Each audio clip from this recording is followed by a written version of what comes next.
Good morning, it's me, Kenny Polcari, and I am the host of the party, and here is today's market commentary. It is Tuesday, September 28th, and what is it that you need to know? Well, this morning, global markets are under pressure. Gas shortages across the UK causing angst at the pump. Brent oil now up through $80 a barrel, with WTI up past $76 a barrel, right? That's following suit. And WTI is now up 23% since those lows of August when they tried to, talk oil lower. Jay Powell is set to hit Congress today at Capitol Hill, explaining why inflation is no longer transitory. And there is not one but two Fed presidents who resigned yesterday after revelations of massive gains in stock trading. Rosengren from Boston trying to deflect the issue, pointing to his kidney disease, while Kaplan is remaining hushed. 10-year treasuries now yielding 1.535%, on its way to 1.8. We don't know. And what's for dinner tonight? We're going to have the pumpkin butternut risotto for Thanksgiving, served in little baked pumpkins, but we'll get to that. So global markets are under pressure this morning, right? European markets are all down better than 1%. Gas shortages across the region causing panic buying. The price of Brent crude oil now piercing $80 a barrel, while WTI this morning is now above $76 a barrel. Gas stations closed as they don't have anything left to sell, not because there's no oil, but because there's not enough truck drivers to deliver the gasoline to the gas station. So you're going to think supply chain issues, right? Truck drivers are part of the supply chain issues. U.S. futures this morning are pointing to a much weaker opening as well, as investors continue to fight. The bulls clearly tiring, while the bears appear to be on a rampage. Senate GOP is now blocking a House-passed bill that would prevent a government shutdown on Friday and suspend the debt limit until December 2022. That's correct. The bill that they want to propose, the Democrats, would suspend the debt limit for 14 more months. So now the Dems are forced to suspend the debt limit on their own by combining it with their $3.5 trillion budget reconciliation bill and jamming it down everyone's throat. Now, it's all very dramatic and political. The Democrats do not need a Republican vote to pass this. Let's be clear. They can do it on their own. They just don't want to, but they can do it, right? Remember, in the short term, this drama is going to create chaos and havoc in the markets, but in the long term, it's not going to price stocks. And everyone knows in the end, they're going to pass the debt ceiling limit, right? They're going to raise the debt ceiling, and everybody knows that. And then at 10 o'clock this morning, Fed Chair Jay Powell is due to appear before Congress today to detail the Fed's economic response to COVID-19 pandemic. And while he's there, expect to hear more on why transitory inflation apparently isn't so transitory. He's expected now to tell Congress that the causes of the recent rise in inflation may last longer than anticipated. That's all while economic growth has continued to strengthen. It's been met with upward price pressures caused by supply chain bottlenecks and other factors. And just what are those other factors, right? Well, I'm sure you can all guess, right? Think massive amounts of stimulus and endless supplies of money, for one. And it is, as they say, time for the country to pay the piper, right? To bear the consequences of all this fun that everyone's been having. It seems to me that Jay's just waking up from this dream that he's been in, because how many times have people been saying inflation is not transitory? As much as he kept telling us it was, in fact, it was brewing, and it is not. And to this, I would say, are you kidding me? How long have we been saying that inflation is? How long has there been a chorus of analysts and strategists, myself included, that have challenged the view? And by the way, you should have known this was coming. Why? Because last week I pointed out in my note that at the FOMC press conference, the word transitory was conveniently eliminated from the narrative. He never once used the word transitory in describing inflation in his comments on last Wednesday. Yet no one in the media chose to focus on it. Conveniently, they focused on how strong the recovery is, allowing us to begin to taper at some point, trying to accentuate the positive of a very strong economy while eliminating those building inflationary pressures that nobody wants to talk about.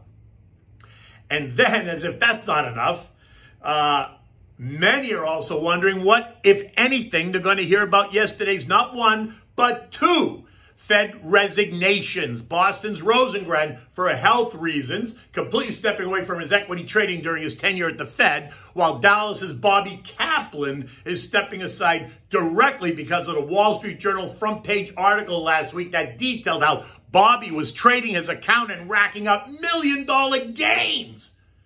buying and selling the big tech names, Apple, Amazon, other FANG names, S&P futures, etc., all while he was an active member of the Fed with all kinds of information and data that the rest of us did not have access to.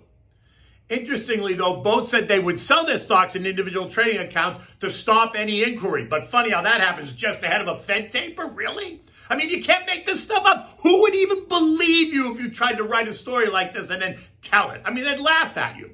But I'm not sure about you, but they used to call that inside information, right? Because you have information that nobody else has. In addition, one other thing, both of those Fed members were the more hawkish members, which now means what for the Fed? Will they be replaced by equally hawkish members or by dovish members?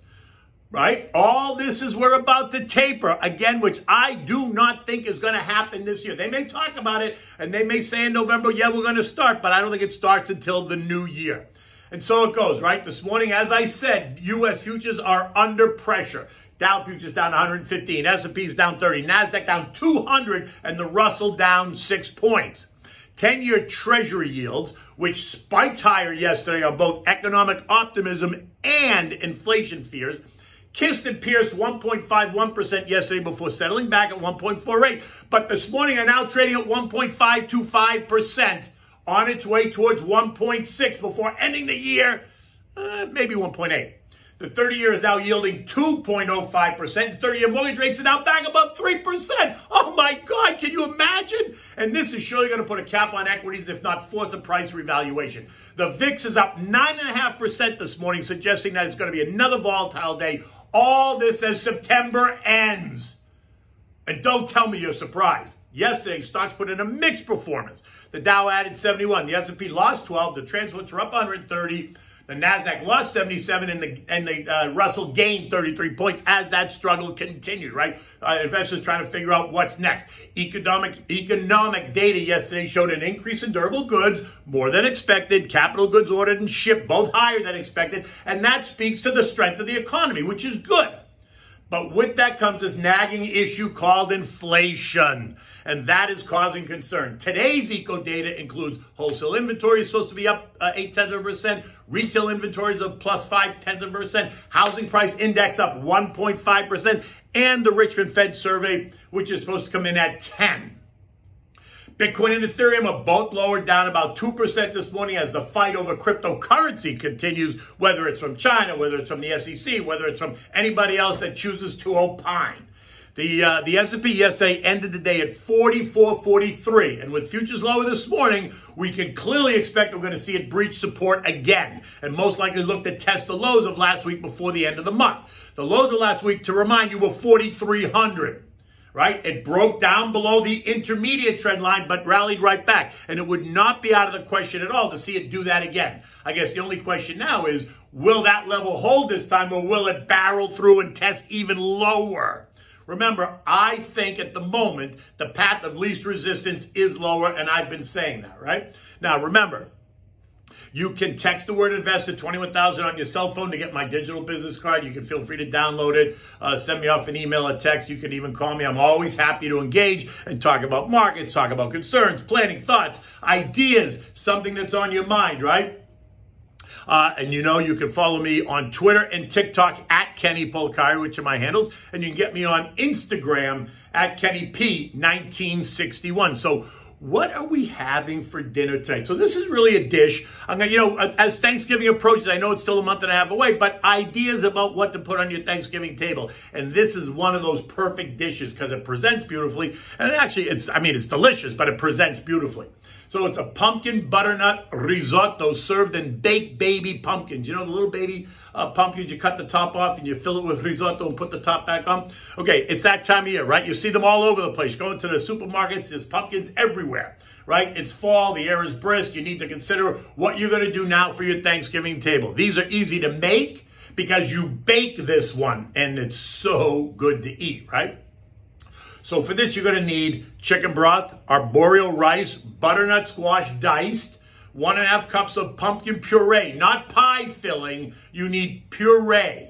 You need a large diced onion. You need chopped fresh basil, plenty of fresh grated Parmigiano cheese, olive oil, and the kicker is you need 3 tablespoons of mascarpone cheese.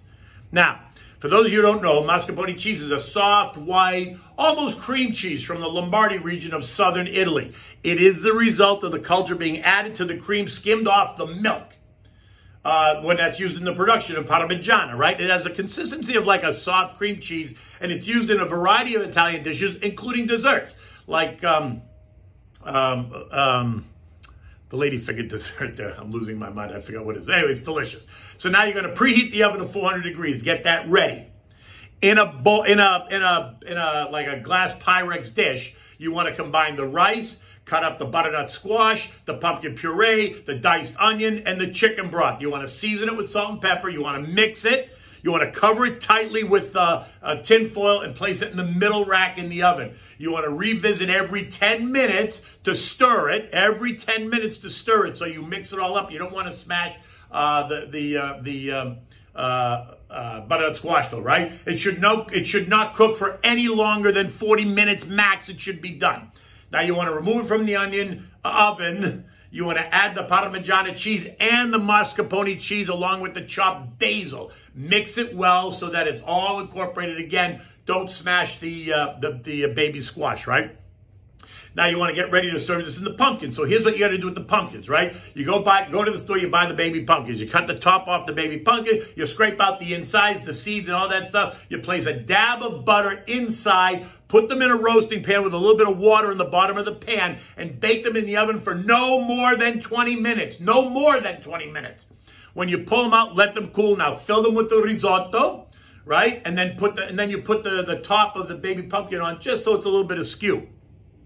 And then you can either serve those, on a platter in the center of the table. You can serve them individually to your guests, if that's what you're going to do. If you're going to serve everyone, if you're going to plate the food and serve everyone, you do it that way. If your Thanksgiving table is more like a buffet, because you've got a lot of people coming over for dinner, then you want to set these up on a beautiful tray. You can line them all up, and maybe either put them around the turkey or have them on their own tray, along with all the vegetables that we're going to make, that you're going to make, that I'm going to detail in the weeks ahead. In any event, it's the first of our Thanksgiving recipes. As you can see, the sun behind me is just coming up. The day is young. It is going to be exciting. The end of the month, the marking period, is on Thursday. Remember that. So expect some volatility as we move into the last couple of trading days in September. In any event, until I see you tomorrow, take good care.